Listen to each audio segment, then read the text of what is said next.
we have here Jayachandra Chilukamari. What do they call you? Jay. Jay, who's going to talk, who is from Robert Gordon University in Aberdeen. That's in Scotland, isn't it? Yes, Scotland. Yeah, and he's going to talk to us about investigation of the effectiveness of video quality metrics in video pre-processing. So hold this close to your mouth. Yeah. Oh, hi. I'll start this. Yeah. So you actually have an input video sequence. You actually pre-process it, encode, then decode and display it. So you have the input original sequence. A pre-processed sequence has got much higher quality than the original sequence when you actually pre-process it. The evidence is shown here.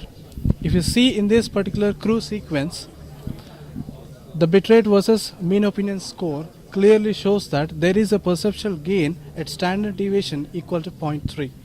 So, but when you actually give this perceptually optimized video sequence to the traditional PSNR video quality metrics, it clearly shows a perceptual loss.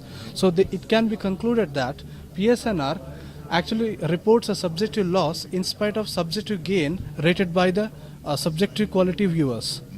So we have further improved the investigation from PSNR to some other metrics like structural similarity index, multi-scale structural similarity index, and VQM to check whether these sophisticated metrics can detect the subjective gain detected by the subjective viewers.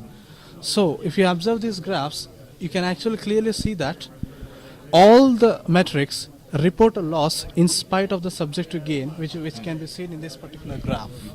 Okay, so from this it can be concluded that the full reference metrics fails to detect the perceptual gain. Also, full reference metrics are unsuitable for pre-processing based applications. So we have improved the investigation by further testing with these sequences with a no reference metrics where they take only a single input rather than two inputs the way full reference metrics take. So it can be very clearly seen in the BRISC metric that it detects perceptual gain in two sequences similar to the subjective quality gain. And similar to BRISC, also BICI shows this.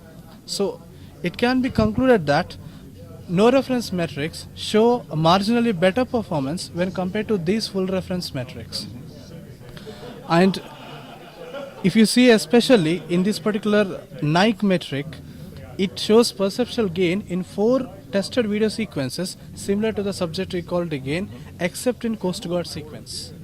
So of these 8 metrics tested, it's very clear that Nike outperforms all the metrics in terms of detecting the perceptual variations very clearly in 4 sequences except in Coast Guard sequence. So the conclusion will be like that Nike is a metrics which can be used as a substitute of subjective quality testing if it is improved. So as part of the future work, we expect to propose an algorithm which can detect perceptual variations better than Nike across sequences with varied characteristics. Okay, so that's future research, Which stems from this particular work. Thank you very much. Appreciate that. Thanks. Good job.